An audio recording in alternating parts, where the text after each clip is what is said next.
Om Shri Sai Ram. Bhagavata Vahini by Bhagwan Shri Satya Sai Baba. Chapter 11. Pandava's Grief. Dharamraja, who was lost in contemplation, recapitulating the advice, the help, the grace, the love, the sympathy that they had earned from Lord Krishna, suddenly raised his head and asked, Arjuna, what did you say? What calamity overtook you on the way? Tell us in full, dear brother. Slowly lifting the chin of Arjuna while asking so, Arjuna looked his brother in the face and said, Brother, all my skill and attainments have departed with Lord Krishna. I am now without any powers, incapable of any achievement, weaker than the weakest, indeed lifeless. Brother, listen. This most unlucky fellow did not have the chance to be with the Lord Vasudeva when he left for his abode, even though he was in Dwarka at that time. I had not earned enough merit to get that chance. I could not have the darshan of our Divine Father before he left. Later, the charioteer of the Lord, Daruka, gave me the message he had given for me when he departed. In that message he had written thus, with his own hand, saying thus, he took out from the folds of his dress the letter which he considered more precious even than life, for it was from Krishna and written by his own hand. He gave it into the hands of Dharamraja, who received it reverentially. With alacrity and anxiety, he pressed it on his eyes, which were full of tears. He tried to decipher the writing through the curtain of tears, but with no success. It began, Arjuna, this is my command. Carry it out without demur to the full. Execute this task with courage and earnestness. After this express injunction, Krishna had elaborated on the task in the following words. I have accomplished the mission on which I had come. I shall no longer be in this world with body. I am departing. 7 days from today, Dwarka will sink into the sea. The sea will swallow everything except the house I had occupied. Therefore, you have to take to Indraprastha city the queens and other women who survive, along with the children and babies and the old and the decrepit. I am leaving, placing all responsibility for the women and other Yadava survivors in your hands. Care for them as you care for your own life. Arrange for them at Indraprastha and protect them from danger. The postscript said, thus writes Gopala on leaving for his home. Dharamraja finished reading. He noticed that Bhim, Arjun, Nakula and Sahadev were shedding copious tears and squatting like rocks, oblivious to everything else. Arjun said, Brother, I had no desire to live for a moment more without the Lord in our midst, and so I resolved to drown myself in the sea that was to swallow Dwarka. I decided to split my own head with this bow and die, but this command forced me to desist. The order from him who ordains the universe tied me to this earth. I had no time to plan out any line of action. Everything had to be done quick. So I got the last rites done for the dead according to the Shastras. Then in great anxiety, lest the sea swallow Dwarka before the women, children and old people were evacuated, I hurried them to come out and started for Indraprastha as commanded by Krishna. We left Dwarka with no mind to leave it. We managed to reach the borders of the Panchananda or the Punjab with hearts heavy on account of the absence of Krishna. But I was urged forward by the need to obey the divine injunction and to carry, according to that injunction, the burden of those people. The sun was setting one day. We dared not cross at that late hour a flooded river that impeded our progress. I decided to encamp on the bank of that river for the night. We collected the jewels and valuables of all the women and kept them in a secure place. The queens alighted from the palanquins and the maids scattered themselves for rest.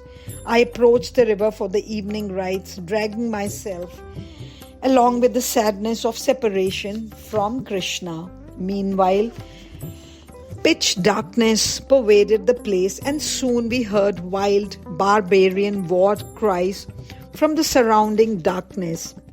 I peered into the night and found a horde of forest-dwelling nomads rushing upon us with sticks, spears, and daggers. They laid hands on the jewels and valuables. They started dragging away the women and binding them hand and foot. I shouted at them and threatened them with dire consequences. Why do you fall like moths into fire? I asked them. Why be like fish that meet death, craving for the angler's worm? I told them, do not meet death in this vain attempt to collect loot. I warned them. I imagine you do not know who I am. Have you not heard of the redoubtable bowman, Pandu's son, Arjuna, who overwhelmed and defeated the 3 world conquerors, Drona, Bhishma and Karna? I shall now dispatch the whole lot of you to the kingdom of death. With the twang of this bow, my incomparable Gandiva, flee before you, meet destruction, or else feed with your lives this hungry bow, I announced. Nevertheless, they went about their nefarious task undismayed. Their cruel attack did not abate. They fell upon our camp and dared attack even me. I held myself in readiness and fitted divine arrows to efface them all. But alas, a terrible thing happened. I cannot explain how or why. Of the sacred formulae which fill the missile with potency, I could not recall a single one. I forgot the processes of invocation and revocation. I was helpless. Before my very eyes, the robber hands dragged away the queens, the maids, and others. They were screaming in agony, calling on me by name, Arjun, Arjun, save us, rescue us. Do you not hear us? Why are you deaf to our cries? Are you giving us over to these brigands? Had we known that this would be our fate, we would have died in the sea like our city, Dwaraka. I heard it all in terrible agony. I saw it all. They were screaming and fleeing in all directions, women, children, and the aged and the infirm. Like a lion whose teeth have been plucked out and whose claws have been sheared, I could not harm those ruffians. I could not string my bow. I attacked them with the arrows in my clasp. Very soon, even the stock of arrows was exhausted. My heart was burning with anger and shame. I became disgusted with my own pusillanimity. I felt as if I was dead. All my efforts were in vain. The greatly blessed, inexhaustible receptacle of arrows had failed me.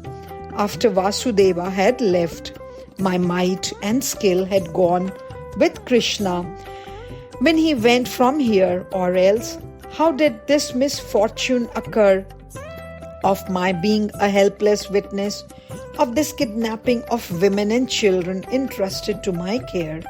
I was tortured on one side by the separation from Krishna and the other side by the agony of not carrying out his orders. Like a strong wind that fans the fire, this calamity added fuel to the anguish of my heart. And the queens who were thus living in golden palaces in the height of luxury, when I contemplate their fate in the hands of those fierce savages, my heart is reduced to ashes. O Lord, O Krishna, is it for this that you rescued us from danger in the past? To inflict on us this drastic punishment? Arjuna wept aloud and beat his head against the wall in despair, so that the room was filled with grief. Everyone shivered in despair. The hardest rock would have melted in sympathy.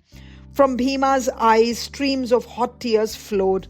Dharamraja was overpowered with fear when he saw him weeping so. He went near him and spoke lovingly and tenderly to him in order to console him. Bhim came to himself after some time. He fell at Dharamraja's feet and said, "Brother, I do not like to live any more. Give me leave. I shall go into the forest and immolate myself with the name of Krishna on my lips and reach home. This world without Krishna is hell to me." He wiped the hot tears with the cloth in his hand. Sahadeva, who was silent so long, approached Bhima and said, "Calm yourself. Do not get excited. Remember the reply Krishna gave Dhritarashtra that day in the open assembly when he proceeded thither to negotiate peace between us." Jai Sai Ram. Om Sai Ishwaraya Vidmahe Satyadevaya Dhimahi Tanna Sarva Prachodayat. Om Sai Ishwaraya Vidmahe Satyadevaya Dhimahi Tanna Sarva Prachodayat. Om Sai Ishwaraya Vidmahe Satyadevaya Dhimahi Tanna Sarva Prachodayat. Om